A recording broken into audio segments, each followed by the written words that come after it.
যখন দীর্ঘ ১ মাস পরে আমি জেল থেকে বের হয়ে আমাদের প্রিয় নেত্রীর সাথে দেখা করেছিলাম, সেদিন আমাকে বলেছিলেন যে আমিরুল আজকে পরিপূর্ণ রাজনীতিবিদ। নেতা কর্মীদের প্রতি তার যে মাতৃসুলভ যে আচরণ, তার যে ভালোবাসা, তার যে আন্তরিকতা, এটি আসলে বলার অপেক্ষা রাখে। এবং তিনি বাংলাদেশের একজন গণতন্ত্রের আপসীন নেত্রী, বাংলাদেশের গণতন্ত্রের মাতা। তিনি শুধু বাংলাদেশ জাতীয়তাবাদী দলের শুধু নেত্রী ছিলেন না, তিনি বাংলাদেশের একজন অভিভাবক ছিলেন, বাংলাদেশের গণতন্ত্রের একজন ধারক বাহক ছিলেন এবং বাংলাদেশের গণতন্ত্র পুনরুদ্ধারের জন্য তিনি বাংলাদেশের জনগণের সাথে এক কাতারে দাঁড়িয়েছিলেন এবং দীর্ঘ এই গণতান্ত্রিক সংগ্রামে তিনি বাংলাদেশের জনগণকে সাথে নিয়ে আন্দোলন করেছেন, সংগ্রাম করেছেন। তিনি কখনো স্বৈরাচারের সাথে কখনো আপোষ করেন। তিনি ওই স্বৈরাচারের মিথ্যা মামলায় দীর্ঘদিন তার অন্তরীণ অবস্থায় ছিল এবং আমাদের প্রিয় নেত্রী, দেশনেত্রী আজকে আমাদের মাঝ থেকে হারিয়ে গেছেন। আজকে বাংলাদেশ অভিভাবক শূন্য হয়ে গেছে। এই অভিভাবক শূন্য এটা কখনোই আমরা আর পূরণ করতে পারবো না। যে মা, যে নেত্রী, যে গণতন্ত্রের কথা বলেছেন, সেই মানুষটিকে আমরা হারিয়ে ফেলেছি।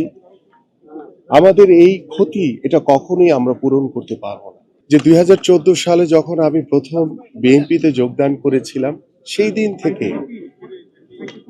তিনি আমাকে বলেছিলেন যে তোমাকে আমাদের এই অফিসে দেখেছি, সবাই খুব পছন্দ করে, তুমি প্রতিদিন অফিসে আসবা, সবার সাথে কথা বলবা, সকল কর্মসূচিতে অংশগ্রহণ করবা। ঠিক সেই দিন থেকে আজ অব্দি দলের প্রতিটি কর্মসূচিতে অগ্রভাগে থেকে চেষ্টা করেছি সকল কার্যক্রম করার জন্য। এবং আমার এই প্রিয় নেত্রীর যখন এই কথাগুলো আমার মনে পড়ে, আমি সবসময় উৎসাহিত হই, ইন্সপায়ার হই যে আমাকে ভালো কিছু করার প্রত্যয় আমাকে আশা জাগায়, গণতন্ত্রের পক্ষে কথা বলার জন্য আমাকে আশা জাগায়। এবং আমি যখন প্রথম অ্যারেস্ট হয়েছিলাম, সেই দিন আমার প্রিয় নেত্রী আমাদের মাননীয় মহাসচিবের কাছে বলেছিলেন যে আমিনুলকেও ওরা অ্যারেস্ট করেছে। যখন দীর্ঘ ১ মাস পরে আমি জেল থেকে বের হয়ে আমাদের প্রিয় নেত্রীর সাথে দেখা করেছিলাম, সেদিন আমাকে বলেছিলেন যে আমিনুল আজকে পরিপূর্ণ রাজনীতিবিদ। এবং আমি যেদিন যোগদান করেছিলাম সেদিন বলেছি যে তোমরা যে দুঃসময়ে বিএনপিতে আসছো, বিএনপি তোমাদের সব সময় মূল্যায়ন করবে। এবং আমাকে 2016 সালের যে কাউন্সিল, আমাদের দেশনেত্রী বেগম খালেদা জিয়া, আমাদের মাননীয় ভারপ্রাপ্ত চেয়ারম্যান জনাব তারেক রহমান আমাকে স্পোর্টস সেক্রেটারি হিসেবে দায়িত্বভার দেন। এই যে দীর্ঘ এই পথ চলায় যখনই ম্যাডামের সাথে আমি কথা বলেছি, তিনি আরেকটি উল্লেখযোগ্য বিষয় বলেছেন যেটি আমি আপনাদের সাথে আজকে শেয়ার করতে চাই। তিনি খেলোয়াড়দেরকে খুব পছন্দ করতেন। আমি একদিন জিজ্ঞেস করেছিলাম ম্যাডামকে যে ম্যাডাম আমাদের এই ভবিষ্যৎ কি, আমরা কি করব?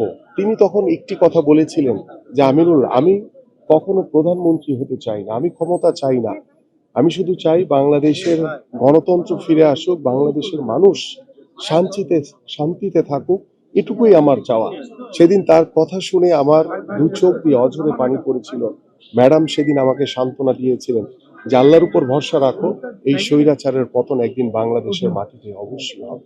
আমরা সেই প্রিয় নেত্রীকে আমরা হারিয়ে ফেলেছি। আমরা সকলের কাছে, দেশবাসীর কাছে দোয়া চাই যে আমাদের প্রিয় নেত্রীর জন্য আপনারা দোয়া করবেন।